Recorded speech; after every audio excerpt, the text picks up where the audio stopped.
Good evening, everybody. Welcome to the Arnie Ball Show. I'm Paul Farbaugh, joined by Coach Arnie Ball. This is the last one this year. It's been a great season for IPFW, finishing up at 20-8. The Final Four, hosted by IPFW, set a tournament record for attendance, 15,000 plus. We'll get the coach's thoughts on the way the tournament panned out for IPFW and overall how it did for volleyball, and take a look towards next season, see what that holds for the Mastodons. We'll do all that right after this timeout.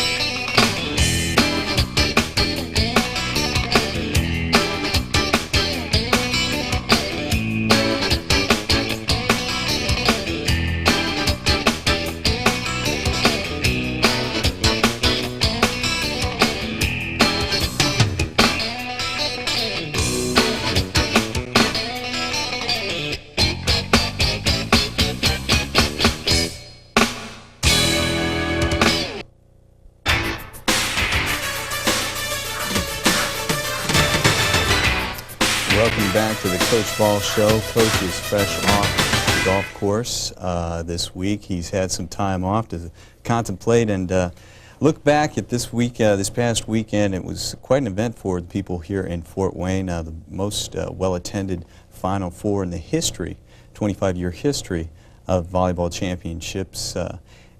Coach, the way it turned out, you came in 4th place, but I think the overall benefit to volleyball, and especially in Fort Wayne, you got a little more recognition now for your program nationally. It turned out pretty well. Well, certainly from our team's perspective, Paul, it was a very difficult tournament. Having lost to UCLA on Friday in a pretty resounding way. I mean, we only scored 4 and 8 and 4, 3, I think, one of the game's points. And we're very disappointed in our performance on Friday night. Hopefully, after the match on Saturday night, the 3rd place match, of which Ball State beat us in, hopefully the NCAA committee will take a look at that and finally just take my recommendation and say that we're no longer going to play that match. It's a very, very difficult match to play in. That's not an excuse for us losing. I think Ball State just certainly beat us. But after you've played on Friday and you've worked hard to get to the tournament to start with, and you end up losing in the semifinal match, to come back and play on Saturday night for a consolation prize is very difficult. And we've done that 3 times, and each time we've done it, having lost twice and won once, I've disliked the matches every time because the focal point at that point really needs to be on the championship match and not on 2 losers playing a semifinal match to see who can finish 3rd. There's some pretty major discussion in regards to that elimination of that match after this weekend, and I hope that that takes place. No matter who ends up in that tournament or in that match, whether it be us in the future or anyone else. Certainly, looking at the tournament itself in perspective to the national scene, I can't thank Dan Gebhardt and Bob Barrett, who were really the 2 key individuals that made this tournament successful. Certainly the other members of our staff and the volunteers and the fans were just tremendous. Certainly the support for Penn State and Penn State received from our crowd on Saturday night might have been a little bit of a factor in helping them overcome the 11-4 deficit in Game 4 and coming back to win in Game 5.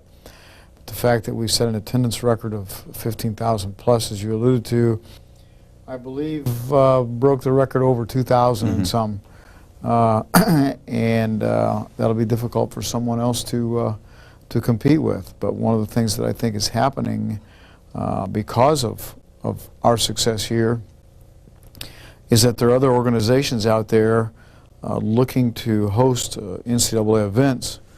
And as a matter of fact, I got a call, well, of which I haven't had a chance to return yet, from a gentleman in Atlanta who is interested in putting together an organizational package to put a bid in for the 1996 NCAA tournament. Of course, the Olympics are in Atlanta in '96 also, so it kind of all ties in. I know New Orleans, I've talked to folks in New Orleans, and they're also interested in putting a bid in for '96. And so I think it's a real positive for men's volleyball and for volleyball in particular that we can come, that the championship comes to a community like ours and has the success that it had in attendance as well as the competition. and then the fans show up like they did here, because now it becomes an economic situation as well as a real positive for volleyball in itself, and in particular men's volleyball. So I don't know that we could have done much better other than, I guess, maybe sold another 1,500 tickets, which would have sold out both nights. The tournament itself was just tremendously well organized and run. The community was very supportive, and we had nothing but positive comments from not only the NCAA folks and the committee of the NCAA, of which are really member schools, as well as the fans, the media. I mean, I can just go right down the list. It's just a very, very positive experience for everyone. Okay, well, let's talk a little volleyball then. How about the final match? I know you don't like the consolation match, and I'll agree with you. Both teams came out flat. There's any opportunity for emotion there, you would think Ball State IPFW would have it, but both teams never really seemed to get it going. The finals, though, everybody stuck around. Everybody stuck around to see the big, bad UCLA machine, and all of a sudden Penn State, down 11-4, you say in the fourth, they start to come back. What does that match do for volleyball specifically? First time anybody east of the Mississippi has won a championship, and what's that going to do for volleyball? Well, the one thing it does is it takes some of the controversy away from us being selected and puts it somewhere else. So from our personal standpoint, it's a real positive because I got something else to write about other than us being in the tournament and ending up finishing fourth. So I guess from a personal standpoint, I'm very pleased for that to have happened.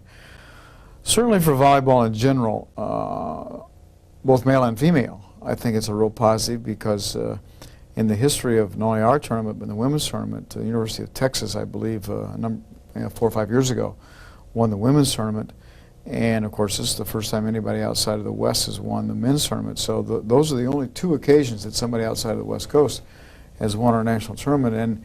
And when that happened with Texas winning the women's tournament, women's volleyball just mushroomed in exposure and opportunities for young people across the country from coast to coast. And I think somewhat the same effect will happen. Now, we've gotten our phones rung off the hook the last 3 or 4 days with kids all of a sudden who are interested in our program because they've heard about Penn State winning and they've heard about the success of the tournament and the fans, et cetera, et cetera, et cetera.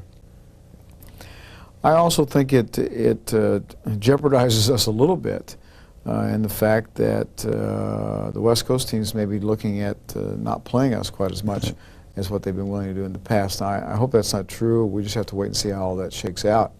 But certainly they have to be a little more leery of playing us because the committee looking at the head-to-head competition and us getting in, and of course Penn State beating Stanford 2 out of 3 and beat BYU, and BYU came back here. And so my feeling is they're going to want us to come out there an awful lot as compared to coming back here. Certainly does a great deal for Penn State's program. Does a lot for our program. We just beat Penn State a month ago. Right, 3-0. Soundly, 3-zip. Right. Ball State did the same thing. The other thing it does is it gives all of us hope.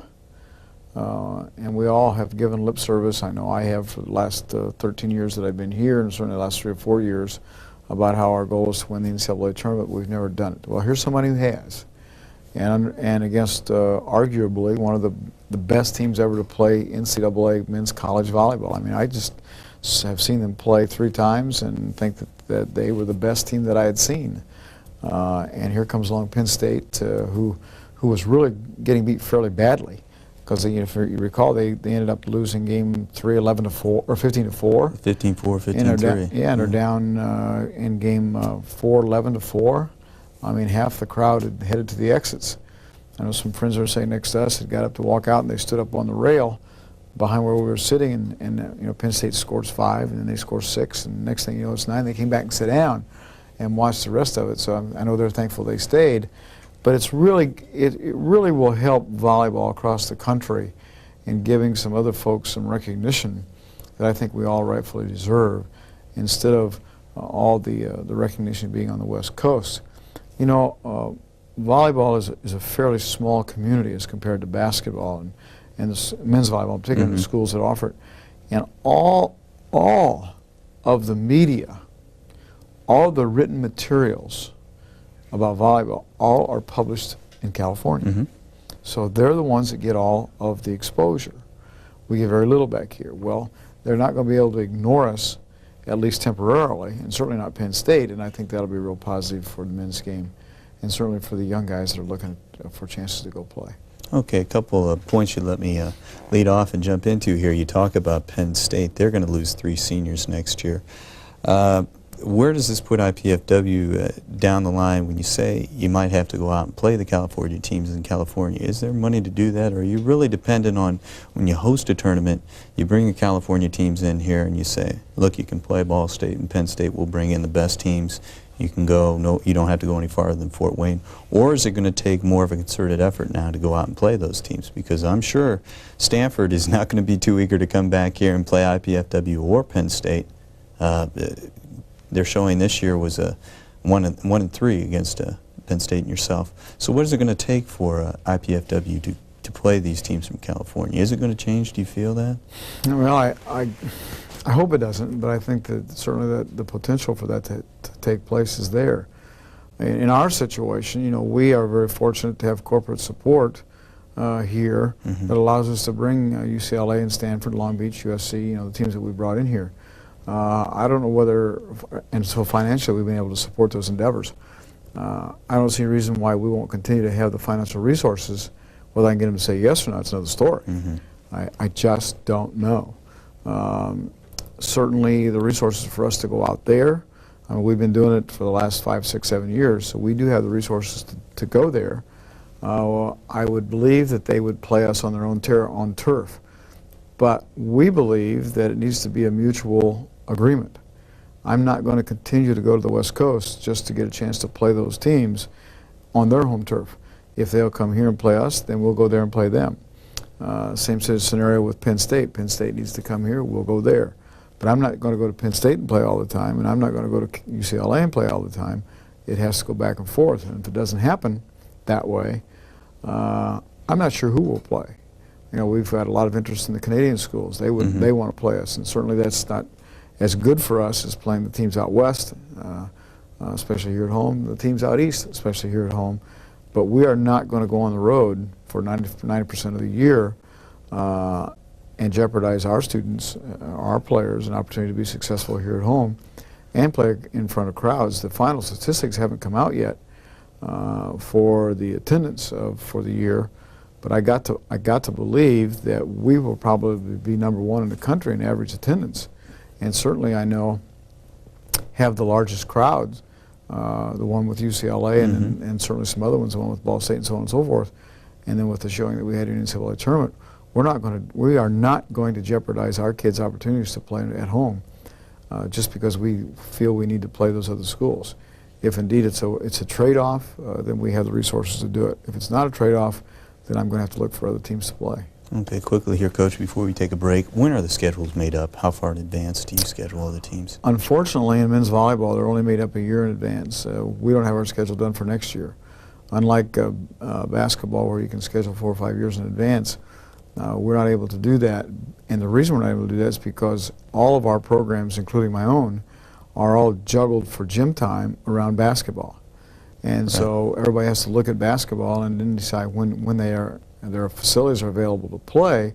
For instance, both Ball State and Ohio State in particular, has to wait until basketball has not only the schedule done, of which it is completed, but television decides that, well, we want to play at 2 or we want to play at 7, we want to do this, we want to do that. So it totally dictates when we can make our schedule and how far in advance we can make our schedule. I believe the one on the West Coast is completed by now, and so I will try and get a copy of that, and as soon as I get a copy of that, then we make contact with the West Coast teams, and we begin to plan our schedule. Now, I already am planning. We have dates available, we know times, et cetera, because our basketball schedule is completed. But to get other people to cooperate is a really difficult task, not because they don't want to, just because there's so many variables involved. Okay, we're going to take a break right now. We'll leave it there about the schedule making. When we come back, we'll take a little closer look at this past weekend, see how IPFW did with some videotape, maybe behind the scenes, the press conference. IPFW had one of the best press conferences I've ever attended after the Ball State matchup. So we'll do that after this time out. We'll also talk maybe a little bit about Coach's golf game. He's thinking of the senior tour. We'll do that right on the other side.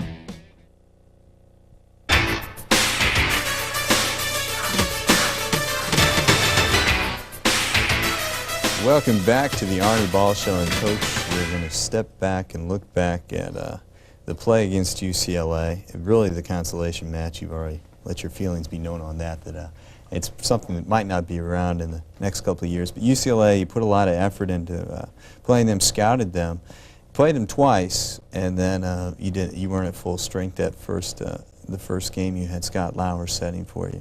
What did UCLA do? I mean, what makes them so good, or made them good before they played Penn State? Well, UCLA is one of the most well-balanced collegiate men's volleyball teams that I've ever seen, and I think that Metzger had matured as a setter. He's only a sophomore to run a fairly sophisticated offense, but when you have kinds of players like they have, and the size they have and the athleticism, you don't have to be too sophisticated. You have to get up where they can swing at it. And in regards to our match, I'm not sure that we could have beaten them at full strength. You alluded to Scott, and I thought Scott did really a good job, considering he's not been put in that position in the 3 years that he's been here, and all of a sudden he gets thrown into it in the semifinals of the national championship. We chose in the second game to let Loy set, just because Scott was not being comfortable at running our middle, and UCLA's middle blockers are very good to start with. And when we weren't running our middle and they were being able to get onto the outside and camp on Loy, because Loy was hitting, and on Norman, made it very difficult for us to be able to score. But if you look at the statistics of those matches, offensively we didn't hit percentage-wise as well as UCLA did, but we had more kills than they did. We just had more errors as well. We sided out with them pretty well. We just never could score. You know, they passed the ball so well and they run their offense that we couldn't score any points. And anytime we did get a chance to score, it seems like we hit the ball out of bounds or we were in the net. The net carried right over into Saturday night. I went back and looked at the Ball State tape more than I had the UCLA tape, and every time it seemed like that the Ball State hit the ball out of bounds or made an error, we were in the net. Or every time that we scored a point, we served the ball in that area. We just continually self-destructed, and the same thing happened against Ball State in the MIVA tournament. I told Dan Gebhardt, you know, he lobbied so hard to get us in the tournament, and I felt really badly at the fact that we didn't play very well. But I'm not sure that a team from our league, unless we change the format of our league the determining factor to getting in the tournament, should ever allow a team that's been beat in the finals of our tournament to go to the tournament. We had such a difficult time psychologically to get rejuvenated, to re-geared after losing to Ball State. See, out west, they have a real advantage because Stanford lost to UCLA just like we lost to Ball State, but they got thrown back into a tournament, and so they got a chance to play again, and they won. And certainly after you win, it's much easier to get yourself prepared to go play in the big tournament than having just lost and then getting selected. Psychologically and emotionally, we never re-geared up. We just never rejuvenated from the loss from Ball State. And I think it really carried over, and then of course the factor with Loy getting hurt just made the chemistry of our team even less of a factor than what it could have been if Loy wouldn't have gotten hurt. I thought Scott did really a good job. I was real pleased with what Scott did, but as a team, we just didn't play very well. Okay. Well, let's take a break right now and go to some of the funnier points of the press conference. IPFW, well, they might not have won on the court, but they were certainly the hit during the press. They had fun with it. Let's go right now. Well, he almost made me look like a genius, didn't he? The man that knows how to climb palm trees. Where the hell was he all year? On the bench. We're trying to get him down out of the tree. How's that? On the far end. So why go with Wayne tonight? Oh, I'm embarrassed to tell this in front of this whole group. My sister-in-law has been badgering me for a month, my brother's wife, to play Wayne Moore. She likes to watch him play. So after we lost last night, I made her a promise that I would start him. And I did. And he just kept playing so well that I left him in. And you can ask her, that's a true story. Great coaching strategy, isn't it? I should have had him in all year the way he played tonight. And I think he was the most surprised person in the locker room when we told him. Actually, I didn't tell him until they announced the starting lineup. That's when he found out he was going to play.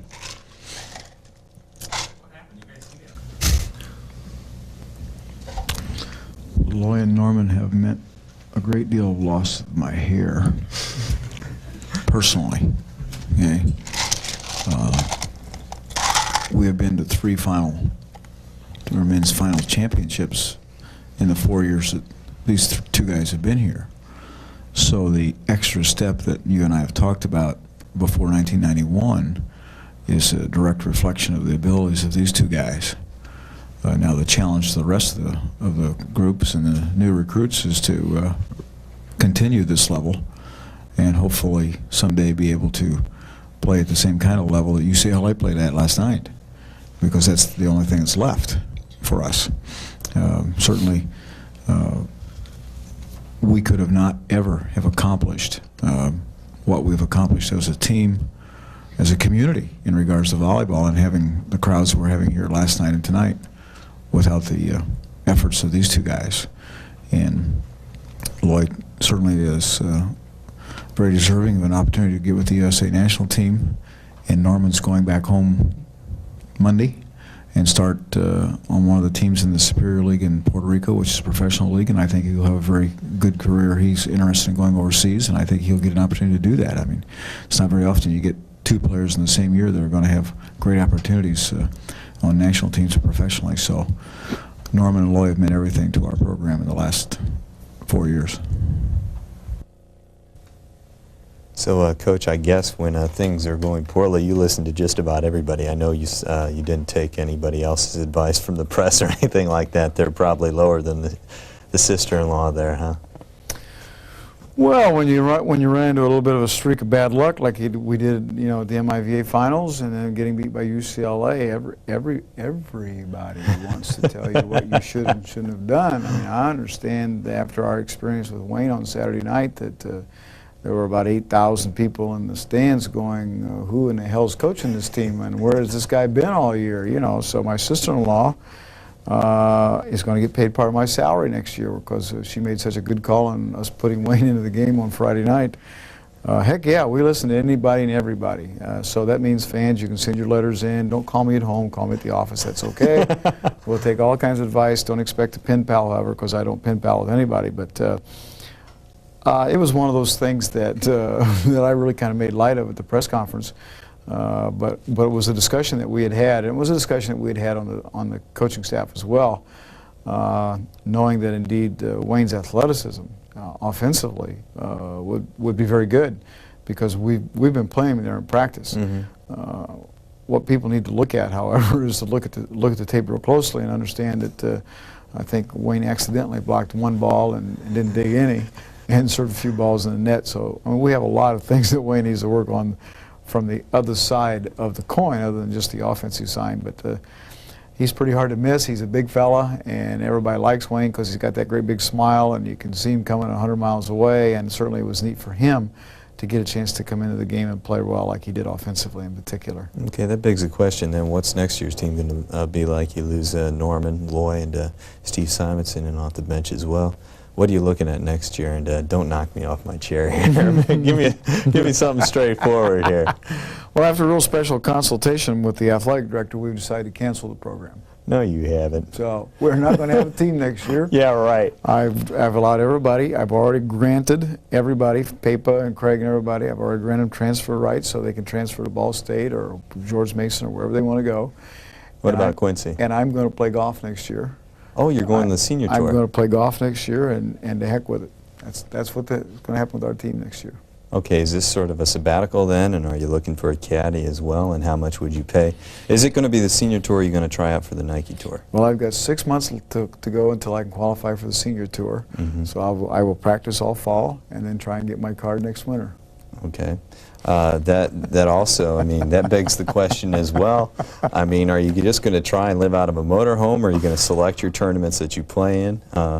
I mean, if you qualify, why not try the PGA? I mean, Bill Kratzer's had luck down there. I'm sure he's an old friend, and he's willing to help you with that putting stroke. Actually, what fans don't understand is that I have a motorcycle Uh-huh. a 750 Honda motorcycle. That's a plug for Honda, by the way. And I've got a cart, a little pop-up tent kind of thing that I can hook onto the back of it. And my wife's got to work to support me, so she's not going to get to go along.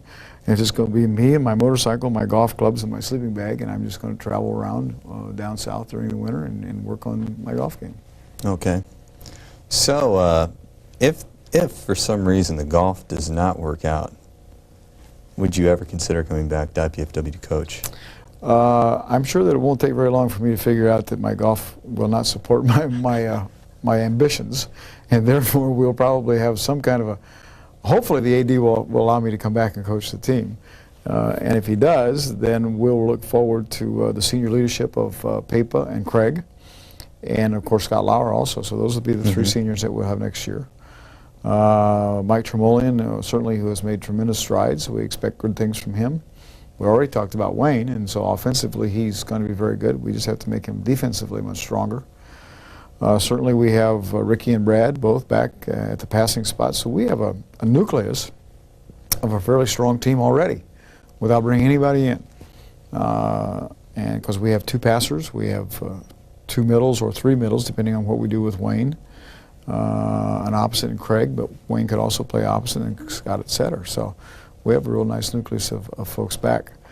We're in a position now. We have signed a recruit, but the NCAA rules don't allow me to talk about that individual. We'll be releasing that information before too long. A young man out of Georgia, and we've had a lot of phone calls recently after the tournament. But we've been working very diligently to get some other kids into the fold. We're looking at trying to sign 3 additional players. Our goal is every year to have either 10 or 11 scholarship players. Now I know that doesn't make a whole team, but we have kids who walk on, that kind of thing. But traditionally throughout the year, 10 to 11 is about the maximum number of kids that we play regularly. If we end up with 10 kids, that means that we'll end up with 3 middles, 3 swings, or 3 outside hitters, 2 setters, and 2 opposites. And that gives us 10, so that gives us a backup player at every position. And then if we end up with 11, a defensive specialist or someone who can play multiple positions is okay with us too, and then kids who walk on.